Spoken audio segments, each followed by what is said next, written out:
Hello there. We are talking about section 4.3 today, differentiation of exponential and logarithmic functions.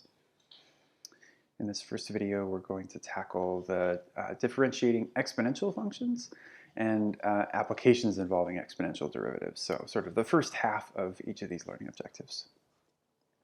Okay, so first things first.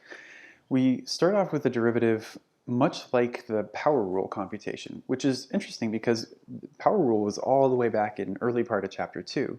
But since then, we haven't come up with another derivative of a type of function, basically. What I mean by that is power rule deals with x to the n. And that actually resolves all of the derivatives that we've been doing up to this point. All the other product rule, quotient rule, chain rule computations were basically just pushing the things around, creating new, easier derivatives to compute, which would eventually be resolved by power rule.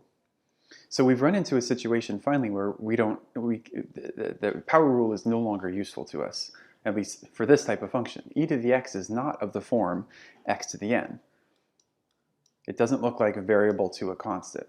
So these are just fundamentally different creatures, which means we have no way, until we develop this, to compute its derivative.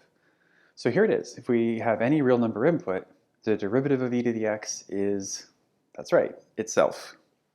This is actually why e to the x is so popular among mathematicians. It has this quality that if we look at its graph, the height at any point on the graph is exactly equal to the rate of change at that point on the graph. So e to the x is this upward, pretty rapidly upward sloping function as we move to the right. And any given height on the graph, at some x value that gets us there, the slope at that point is also equal to h. That's what the derivative is, right? This is the slope, and we're saying that it's equal to the height at that point. So if we're ever at a height of 1, the slope there would be 1. So this actually makes, for derivative computations, pretty boring. It means if we ever just take the derivative of e to the x by itself, we're going to get e to the x back again. Okay, so a quick example.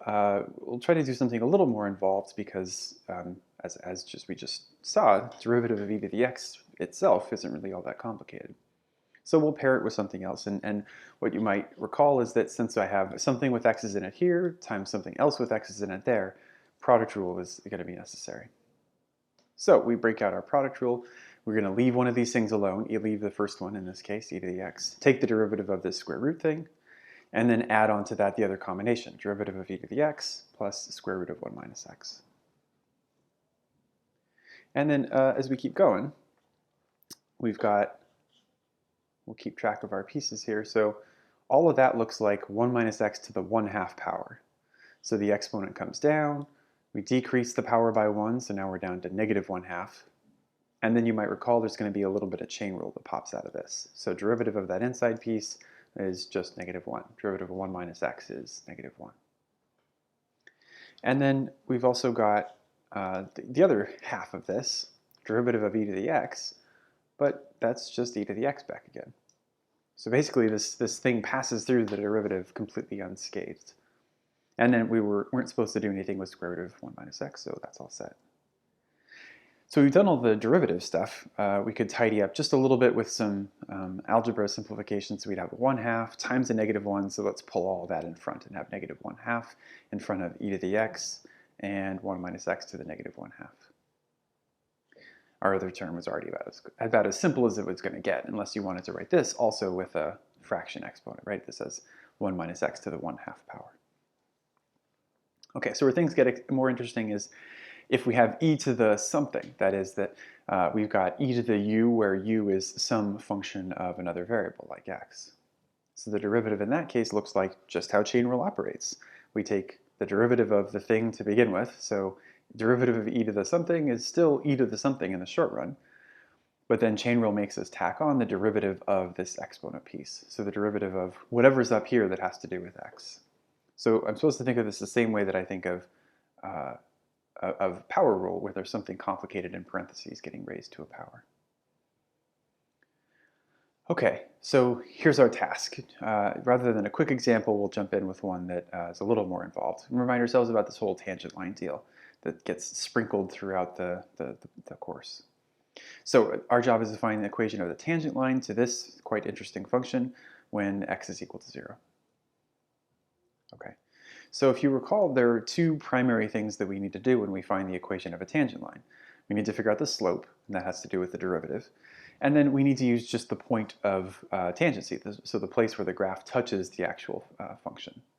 And that's because to be a tangent line, you have to both touch the graph at a point and have slope equal to the derivative at that point. So the calculusy part is figuring out this slope. So calculating the derivative, there's all the notation associated with that. I'm using m as our standard way of representing slope in these cases. So derivative of our function, so this is f prime when x is equal to 0. Okay, so that derivative looks like, and here's where the chain rule kicks in. So what I'm supposed to notice is that this is e to the stuff. And then chain rule lets me pretend in the short run like, oh, well, sure, derivative of e to the stuff is just e to the stuff. Except then we have to tack on all of this derivative because we ignored the exponent. It wasn't just e to the x anymore. It was e to the something more complicated. So in this case, the u function is basically this x squared minus x. So derivative of e to the u is e to the u times du dx, or times u prime. Okay, well we can do that though. Times x squared minus x, back to power rule, so that derivative is just 2x minus 1. There's our derivative function. If you recall, we wanted the slope of the tangent line at x equals 0. So we're going to go back to our derivative equation, dump in x equals 0 for all of the x's, and then once we do that, this is all 1 right here, e to the 0. And then this is all negative 1, so multiplying those two things together, we get a slope of negative 1. So there's the derivative portion of this problem. We still have to follow through and figure out the actual point of tangency. That means we take the x value of 0 and we go back to the original function, not the derivative, but just f of x, and dump in 0. If we do that, we get e to the 0, which is just 1, and so the point that we're interested in is 0, 1. Then we put it all together. We've got a slope of negative 1, a point of 0, 1, and we can use the point slope formula from back in chapter 1 to write the equation of the line.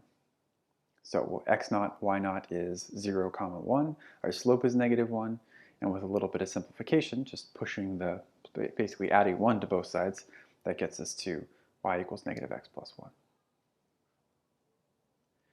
So there we are. The purple graph there is the graph of f, and then the sort of magenta almost line there is the tangent line at x equals 0. So we can see it does touch the graph, and it seems to be a representative of how this slope is operating as we move along here. So as this function is decreasing through this point, and so is its tangent line. Okay, we'll be back in the next video with discussion of the logarithmic side of this section.